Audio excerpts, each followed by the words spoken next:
Hello mga mi! Welcome to my mini vlog! Hello! Good morning! Before na to start atong day, magpagwapa sa taoy. Pagkauman, ako din ang gifocus sa mong iyabi diya kaya itong abriya ng among gate. Pagkagawas pa lang nako ang among nibungad sa akong mata kani gidayon akong mga halaman. Diyos ko, gikit-kit na sad kay wala siya makit-kit na chinilas.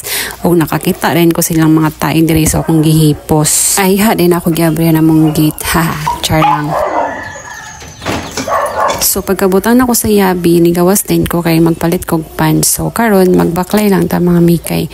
Buntag manisayo, so alas 7 is buntag and nice kayong weather karon kay na ay adlaw. So mo to nagbaklay ko, so medyo distansya ra ba ni among balay din sa gate padulong dinhi sa bake shop.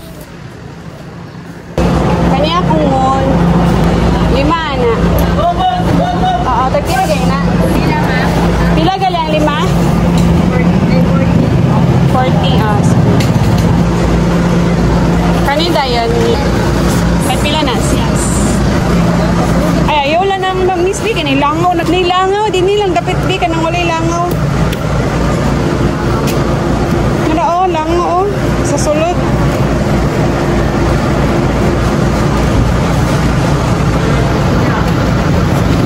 Para akong payment please. So mauto mga mina ko nakitaan lang sulod sa ilang shelf sa ilang mga pan. Kung wala to na ko nabantayan nako gitagaan ako ni ate og pan nga gitugpatugpanas langaw.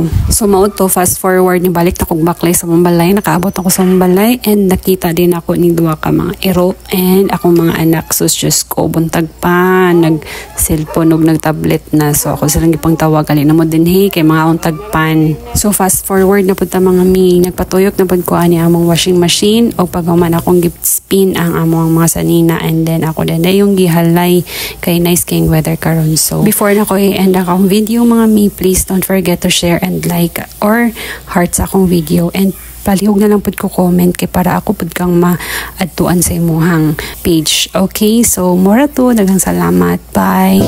Day by day, naman de, 자꾸만 돌아. Reach your door,